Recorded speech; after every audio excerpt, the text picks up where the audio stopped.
ಹಾಂ, thank you. ಅಗಳ ಬಂದಿದ್ಯಾ ನೀನು? ಕೈ ಮುಗಿ ಹೋಗು, ಕೈ ಮುಗಿ ಹೋಗು. ಕೈ ಮುಗಿದ? ಹ್ಞೂ ಬಿಡು, ಸರಿ ಆಯಿತು. 72 ವಯಸ್ಸಲ್ಲಿ ನೀನು ಮದುವೆ ಆಗಿದ್ದಿಲ್ಲಲ್ಲ? 70 ನೋಡಿದ್ರೆ ಹೆಂಗೆ ಹೇಳಿದೆ ನಾನು, ನೋಡ್ತೀಯಾ? ಹಾಗೆ ಅವ್ರ ಥರ ಒಂದು ಅದೇ ನಾವು ಲಾಸ್ಟ್ ಟೈಮ್ ಎಲ್ಲೋ ಹೇಳ್ದಾಗ ಕ್ಲಾಸ್ ಆಫ್ ಮೈಸೂರು ಅಂತಂದರೆ ನಮ್ಮ ಮೈಸೂರಿನವ್ರೆ ಅಂತಲ್ಲ ಎಲ್ಲನೂ. ಈಗ ಬೀರದಾರಣ್ಣ ಒಂದು ಕಡೆ ಇರ್ತಾರೆ, ನಾಣಿಯವ್ರು ಒಂದು ಕಡೆ ಇರ್ತಾರೆ, ಕೊಡಗಿಂದ ಒಬ್ರು ಇರ್ತಾರೆ ಶರತ್ ಅವರು, ಪಕ್ಕ ಬೆಂಗಳೂರು ದತ್ತಣ್ಣ, ಪಂಚಭೂತಗಳು ಅವರೊಬ್ಬರೇ ಗಾಳಿ, ನಾವಿನ್ನ ನೀರು ಬೆಂಕಿ ಭೂಮಿ ಆಕಾಶ ಒಬ್ಬೊಬ್ರು ಇದ್ದೀವಿ. ಇವ್ರಿಗೆಲ್ಲ ಒಂದು ರೀತಿ ಮಾಡಿ ತಂದು ನಾವು ಮುಂದೆ ನಿಂತ್ಕೊಳ್ಳೋದು ಜಡ್ಜ್ ಅವ್ರ ಮುಂದೆ, ತಾರಮ್ಮ ಅವ್ರ ಮುಂದೆ. ಈ ಥರದ್ದು ಒಂದು ಕತೆ ಬೇರೆ ಥರ ಮಾಡ್ಕೊಂಡಿದ್ದಾರೆ. ಒಂದು ವಯಸ್ಸಿನ ಅಂದರೆ ಈ ವಯಸ್ಸು ಅನ್ನೋದಕ್ಕಿಂತ ಹೆಚ್ಚಾಗಿ ಆ ಒಂದು ಅನುಭವವನ್ನು ಅದೊಂದು ರಿಯಾಕ್ಟ್ ಮಾಡೋದಾಗ್ಬೋದು, ಮತ್ತು ಅದರಲ್ಲಿ ಇರೋದಾಗ್ಬೋದು, ಅದನ್ನು ಅನುಭವಿಸೋದಾಗ್ಬೋದು, ಇವೆಲ್ಲನೂ ಹೆಚ್ಚು ಚೆನ್ನಾಗಿ ಗೌತಮ್ ಮಾಡ್ಕೊಂಡಿದ್ದಾರೆ. ಗೌತಮ್ ನಿರ್ಮಾಪಕರು ಹೌದು, ಆಮೇಲಿಂದ ನಿರ್ದೇಶಕರು ಹೌದು. ಸುಮಾರು ವರ್ಷಗಳಿಂದ ಕನ್ನಡದಲ್ಲಿ ಕೆಲಸ ಮಾಡಿದ್ದಾರೆ.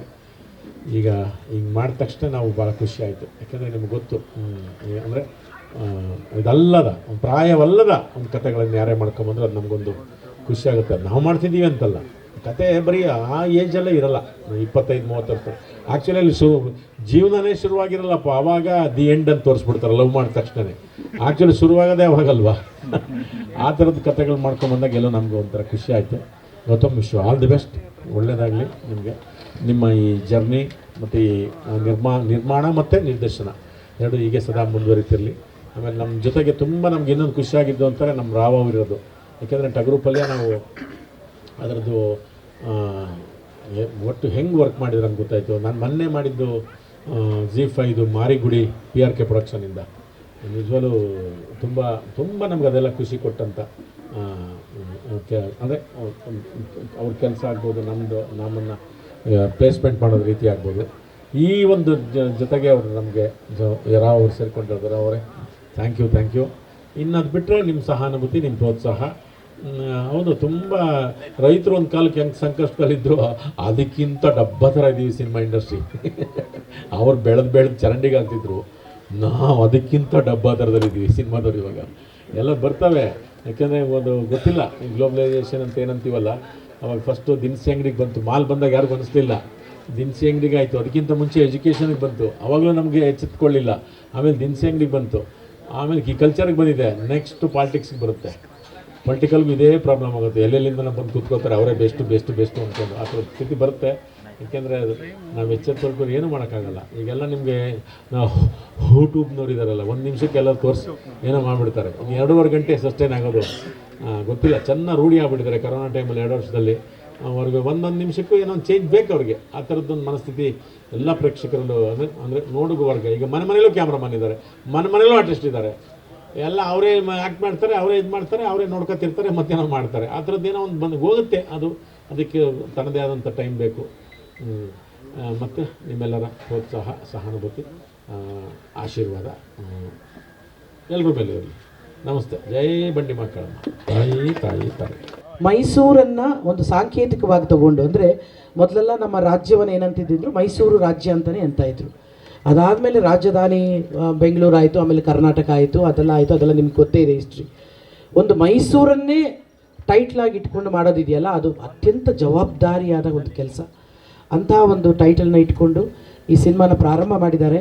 ಆಗಲೇ ರಘು ಬಹಳ ಚೆನ್ನಾಗಿ ಹೇಳ್ದ, ಈಗಿನ ಸಿನಿಮಾಗಳ ಪರಿಸ್ಥಿತಿ ಏನು ಅಂತಂತಂದರೆ, ಎಷ್ಟು ಕಷ್ಟಪಟ್ಟು ನಿರ್ಮಾಪಕರು ದುಡ್ಡು ತಂದು ನಮಗೆಲ್ಲ ಕಲಾವಿದರನ್ನು, ತಂತ್ರಜ್ಞರನ್ನು ಸಾಕಿ ಸಲಹಿ ಅದನ್ನು ರಿಲೀಸ್ ಮಾಡಿ ಥಿಯೇಟ್ರಲ್ಲಿ ತಂದು ಹೆಂಗಾಗೋಗಿದೆ ಅಂದರೆ ಜನರನ್ನು ತರಬೇಕಾಗೋ ಪರಿಸ್ಥಿತಿ ಬಂದುಬಿಟ್ಟಿದೆ. ಎಷ್ಟೇ ಒಳ್ಳೆ ಸಿನಿಮಾಗಳಾಗಾದರೂ ಭವಿಷ್ಯ ಇಲ್ವೇನೋ ಅನ್ನೋ ಥರ ಆಗೋಗಿದೆ.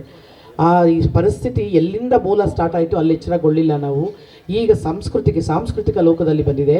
ಅದು ಸಾಂಸ್ಕೃತಿಕ ಲೋಕದಲ್ಲಿ ಸಿನಿಮಾವೂ ಒಂದು ಭಾಗ, ಅದರಲ್ಲೂ ಮುಖ್ಯ ಭಾಗ. ಸಿನಿಮಾದಲ್ಲಿ ಒಂದೇ ಕ್ಷೇತ್ರದಲ್ಲಿ ನಮಗೆ ಹಾಡು, ಕಲೆ, ಸಂಗೀತ, ನೃತ್ಯ ಎಲ್ಲವನ್ನು ಸಮಗ್ರವಾದ ಕಲೆ ಯಾವುದಾದ್ರೂ ಒಂದಿದ್ದರೆ, ಅಥವಾ ವಿದ್ಯೆಯೂ ಬಲ್ಲದವನು ಅರ್ಥ ಮಾಡಿಕೊಳ್ಳುವಂಥ ಒಂದು ಕಲೆ ಏನಾದರೂ ಇದ್ದರೆ ಅದು ಸಿನಿಮಾ. ಆ ಸಿನಿಮಾ ಸಂಸ್ಕೃತಿಯನ್ನು ಎಲ್ಲಾದರೂ ಒಂದು ಪ್ರದೇಶವನ್ನು ಹಾಳು ಮಾಡಬೇಕು ಅಂದರೆ ಅಲ್ಲಿನ ಸಂಸ್ಕೃತಿಯನ್ನು ಹಾಳು ಮಾಡಿ ಅಂತಾರೆ. ಆ ಮಟ್ಟಕ್ಕೆ ನಾವು ಬಂದು ತಲುಪಿದ್ದೀವಿ. ಇದು ಬಹಳ ಎಚ್ಚರಿಕೆಯ ಗಂಟೆ. ಇಡೀ ದೇಶಕ್ಕಲ್ಲ, ನಮ್ಮ ರಾಜ್ಯಕ್ಕಲ್ಲ, ನಮ್ಮ ಪ್ರದೇಶಕ್ಕಲ್ಲ, ಎಲ್ಲದೂ ಭಾಷೆಯಿಂದ ಹಿಡಿದು ನಾವು ಈಗ ಎಚ್ಚರಗೊಳ್ಳದೇ ಇದ್ದರೆ ನಾವು ಎಲ್ಲಿಗೆ ಹೋಗ್ತೀವಿ ಅಂತ ನಮಗೆಲ್ಲರಿಗೂ ಅದೊಂದು ಅರಿವು ಇರಬೇಕು. ಆ ಅರಿವನ್ನು ಜಾಗೃತಿ ಮೂಡಿಸೋದು ನಿಮ್ಮ ಜವಾಬ್ದಾರಿ. ಕಥೆಯ ಹಿನ್ನೆಲೆ ಅದರ ತಿರುಳು ಎಲ್ಲ ಈಗಾಗಲೇ ನಿಮಗೆ ಗೊತ್ತಾಗಿದೆ. ನಮ್ಮದು ಇಲ್ಲಿ ಜೊತೆಲಿಂದು ನಮ್ಮದು ಮರಿಯಾನೆ ಪುಟ್ಟ ಪಾತ್ರ ಮೈಸೂರು ಹೆಸರಿಟ್ಟಿದ್ದಾರೆ. ತುಂಬ ಖುಷಿ ಆಗುತ್ತೆ. ಇನ್ನು ಮಿಕ್ಕಿದೆಲ್ಲ ವಿಷಯ ಗೊತ್ತಿದೆ. ಎಲ್ಲ ಪಾತ್ರಧಾರಿಗಳು ನಾವು ವಯಸ್ಸಾದ ಮೇಲೆ ಯಾರು ಸುಖವಾಗಿರ್ತಾರೆ ಅವರು ಪುಣ್ಯವಂತರಂತೆ ಎಲ್ಲೋ ಕೇಳಿದ್ದೀವಿ ನಾವು. ಇದನ್ನು ವಯಸ್ಸಿದ್ದಾಗ ಎಲ್ಲ ನಾವೇ ಮಾಡ್ಕೊಂಡ್ಬಿಡ್ತೀವಲ್ಲ, ನೀರು ತೊಗೊಳ್ಳೋದು, ಹೋಗೋದು, ಬರೋದು ಎಲ್ಲ. ಆದಮೇಲೆ ಇದೆಯಲ್ಲ ಅದು ಹೆಂಗಿರುತ್ತೆ ಅದನ್ನು ಗೌತಮ್ ಸರ್ ಕನಸ್ಕೊಂಡಿದ್ದಾರೆ. ಸರಿ, ರಾವ್ ಸರ್ ಸೇರ್ಪಡೆ, ನಾವು ಸೇರ್ಪಡೆ ಅವರಿಗೆ ಫಸ್ಟ್ ಟೈಮ್ ಅವ್ರ ಜೊತೆಲಿ ವರ್ಕ್ ಮಾಡ್ತಾಯಿದ್ದೀವಿ. ತಾರಮ್ಮ ಇದ್ದಾರೆ, ಆಮೇಲೆ ನಮ್ಮ ದತ್ತಣ್ಣ ಸರ್ ನಮ್ಮ ಲೀಡ್ರು, ಬಿರಾದರ್ ಸರು ಮಠದಿಂದನೂ ನಾವು ಜೊತೆಲಿದ್ದೀವಿ. ಹೌದೌದು ಶರತ್ ಸಾರು, ನಾನು, ರಗಣ, ನಾವೆಲ್ಲ ಗೋಧೂಳಿ ಸೀರಿಯಲಿಂದ ಬಂದಿದ್ದ ಟೀಮ್ ಅದು. ಅವತ್ತಿಂದನೂ ದೇವರಿಗೆ ಇಟ್ಟಿದ್ದಾರೆ. ಚೆನ್ನಾಗಿದೆ, ಕತೆ ಚೆನ್ನಾಗಿ ಮಾಡ್ಕೊಂಡಿದ್ದಾರೆ. ಗೌತಮ್ ಸರ್ ಅವರು ನಿರ್ಮಾಪಕರು ಮತ್ತು ನಿರ್ದೇಶಕರಾಗಿ ಪಾದಾರ್ಪಣೆ ಮಾಡ್ತಿರೋದ್ರಿಂದ ಅವ್ರಿಗೆ ಒಳ್ಳೇದಾಗಲಿ. ಬಂಡಿ ಮಾಂಕಳಮ್ಮ ಎಲ್ಲರಿಗೂ ಒಳ್ಳೇದು ಮಾಡಲಿ. ನಿಮ್ಮೆಲ್ಲರ ಆಶೀರ್ವಾದ ನಮ್ಮ ಮೇಲೆ ಇರಲಿ. ನಮಸ್ಕಾರ. ಕ್ಲಾಸ್ ಆಫ್ ಮೈಸೂರು ಅಂತಂದರೆ ನಿಮಗೆ ಇವಾಗ ಎಕ್ಸಾಂಪಲ್ ರಿಟೈರ್ಮೆಂಟ್ ಅಂತೇನೋ ನಿಮ್ಮ ತಲೆಯಲ್ಲಿ ಬರ್ಬೋದು, ಮೈಸೂರು ಅದು ಇದು ಅಂತ. ಸೊ ಅದರ ಬೇಸ್ ಮೇಲೆ ಒಂದು ಕತೆ ಅಷ್ಟೇ.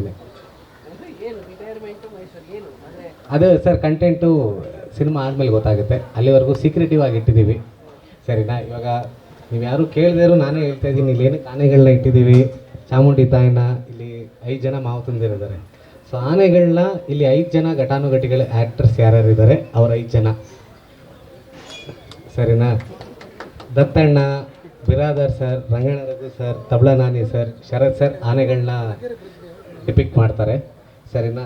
ಕೆಳಗಡೆ ಮಾವು ತಂದಿರೋರು ಇವ್ರುಗಳಿಗೆ ಸಾರಥಿ ಥರ ಇರ್ತಾರೆ. ಅದರಲ್ಲೊಬ್ಬರು ವಿಜೇಂದ್ರ ಅಂತ ಇದ್ದಾರೆ ಹಿಂದಗಡೆ, ಅವರೊಬ್ಬರು ಜಗಪ್ಪ ಮತ್ತು ಮಾಂತೇಶ್ ಅವರು ಇರ್ತಾರೆ. ಇನ್ನಿಬ್ಬರು ಕಾಮಿಡಿ ಕಿಲಾಡಿಗಳು ಶಿವು ಮತ್ತು ಚಿಲ್ಲರ್ ಮಂಜ ಅವರು ಇರ್ತಾರೆ. ಆಮೇಲೆ ಇಲ್ಲಿ ಚಾಮುಂಡಿ ತಾಯಿ ಯಾರು ನೋಡ್ತಾ ಇದ್ದೀರಾ, ತಾಯಿ ಸ್ಥಾನದಲ್ಲಿರೋ ತಾರಮ್ಮ ಅವ್ರದ್ದು ಕ್ಯಾರೆಕ್ಟರ್.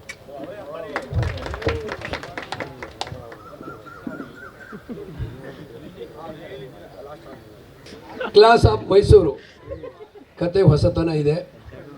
ಕತೆ ತಕ್ಕಂತೆ ಕಲಾವಿದರನ್ನು ಆಯ್ಕೆ ಮಾಡಿದ್ದಾರೆ. ಬಂಡಿ ಮಹಾಕಾಳಿ ತಾಯಿಯ ಆಶೀರ್ವಾದನ ಇಲ್ಲಿ ಪೂಜೆ ಮಾಡಿದ್ದಾರೆ. ನಿರ್ದೇಶಕರಿಗೆ ಮತ್ತು ನಿರ್ಮಾಪಕರು ಅವರೇ. ಎಲ್ರಿಗೂ ಒಳ್ಳೆಯದಾಗಲಿ, ಕ್ಲಾಸ್ ಆಫ್ ಮೈಸೂರಿಗೂ ಒಳ್ಳೆಯದಾಗಲಿ ಅಂತೇಳಿ ನಾನು ಭಗವಂತನಲ್ಲಿ ಪ್ರಾರ್ಥನೆ ಮಾಡ್ತೀನಿ. ಕ್ಲಾಸ್ ಆಫ್ ಮೈಸೂರು ಭಾಳ ಕ್ಲಾಸಿಕ್ ಆಗಿರುವಂಥ ಒಂದು ಹಿನ್ನೆಲೆ ಇರುವಂಥ ಒಂದು ಕತೆ ಮಾಡಿಕೊಂಡಿದ್ದಾರೆ. ಆಮೇಲೆ ಕ್ಲಾಸ್ ಆ್ಯಕ್ಟರ್ಸ್ಗಳ ಒಂದು ಸಮಾಗಮ. ನಮ್ಮ ಬಗ್ಗೆ ನಾವೇ ಹೇಳ್ಕೋಬಾರ್ದು, ಬಟ್ ನನಗೆ ಖುಷಿ ಏನಪ್ಪ ಅಂತಂದರೆ ನಾವೆಲ್ಲ ಸೇರಿ ಬಹಳ ದಿವಸ ಆಗಿತ್ತು. ತಾರಮ್ಮ ಅವರು, ರಘುಜಿ, ನಾಣಿ ಸರು, ಬಿರಾದರ್ ಸಾರು, ದತ್ತಣ್ಣ ಅವರು. ಸೊ ಎಲ್ಲದಕ್ಕಿಂತ ಹೆಚ್ಚಾಗಿ ನಾವೆಲ್ಲರೂ ಮತ್ತೆ ಸೇರಿ ಒಂದು ಸಿನಿಮಾಗೆ ಕೆಲಸ ಮಾಡ್ತೀವಿ ಅನ್ನೋದು ಭಾಳ ಖುಷಿ ಕೊಡ್ತಾ ಇರುವಂಥ ಒಂದು ವಿಚಾರ. ಭಾಳ ಒಳ್ಳೆಯ ಪಾತ್ರವನ್ನು ನಮ್ಮ ಗೌತಮ್ ಬಸವರಾಜ್ ಅವರು ಕೊಟ್ಟಿದ್ದಾರೆ. ನಾನಂತೂ ಇದುವರೆಗೂ ಆ ಪಾತ್ರ ಮಾಡಿಲ್ಲ, ಅಷ್ಟರ ಮಟ್ಟಿಗಂತೂ ನಿಮ್ಮ ಮುಂದೆ ಹೇಳ್ಕೊಳ್ಳೋಕ್ಕೆ ನನಗೆ ಖುಷಿಯಾಗುತ್ತೆ. ಸೊ ಎಲ್ರಿಗೂ ಒಳ್ಳೆಯದಾಗಲಿ. ನಿಮ್ಮ ಪ್ರೀತಿ, ಪ್ರೋತ್ಸಾಹ, ಪ್ರಚಾರ ಬಸವರಾಜ್ ಮೇಲೆ, ಈ ಚಿತ್ರದ ಮೇಲೆ, ನಮ್ಮ ಮೇಲೆ ಇರಲಿ ಅಂತ ಕೇಳ್ಕೊಳ್ತಾ ಥ್ಯಾಂಕ್ಸ್ ಹೇಳ್ತೀನಿ. ನಮಸ್ಕಾರ. Thank you. ತಾರಾ ಅವರು ಇಷ್ಟು ವ್ಯಾಪಕವಾಗಿ ಎಲ್ಲ ವಿಷಯಗಳನ್ನು ಹೇಳಬೇಕಾದಷ್ಟನ್ನು ಹೇಳಿದ್ದಾರೆ. ಅದರ ಮುಂದೆ ನಾನೇನು ಹೇಳಬೇಕಾಗಿಲ್ಲ. ಒಂದು ಒಳ್ಳೆಯ ಚಿತ್ರಕ್ಕೆ ನಾಂದಿ ಹಾಡಿದ್ದಾರೆ. ಅದು ಸುಸೂತ್ರವಾಗಿ ನಡೀಲಿ, ಚೆನ್ನಾಗಿ ಮುಂದುವರಿಯಲಿ, ಜನ ಅದನ್ನು ನೋಡಿ ಸಂತೋಷ ಪಡಲಿ ಅಂತ ಹಾರೈಸ್ತೀನಿ. ನಂಬರ್ ಇಲ್ಲಿದೆ. ಆಗಲೇ ಒಂದು ಸಣ್ಣ ಕ್ಲೂ ಕೊಡ್ಬೋದು. ಡೈರೆಕ್ಟ್ರ್ ಹೇಳಿದ್ರು ಈ ಪಿಕ್ಚರಲ್ಲಿ ಇಷ್ಟು ಜನ ಹೀರೋಗಳಿದ್ದಾರೆ ಅಂತ. ಎಷ್ಟು ಜನ ಅಂತ ಹೇಳಿದ್ರು ಡೈರೆಕ್ಟ್ರು? 9. ಯಾರಪ್ಪ 9? ನೀನಾ? ಅಲ್ಲ, ನಂಬರು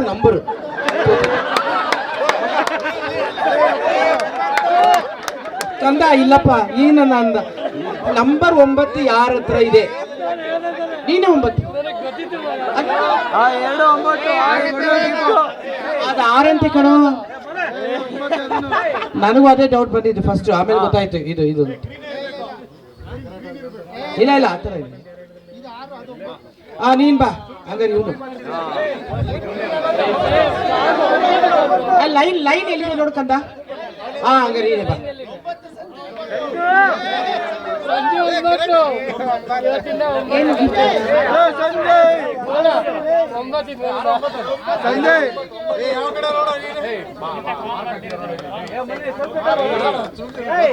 ಆಯ್ತಾಯ್ತು ಕುತ್ಕೊಳ್ಳ.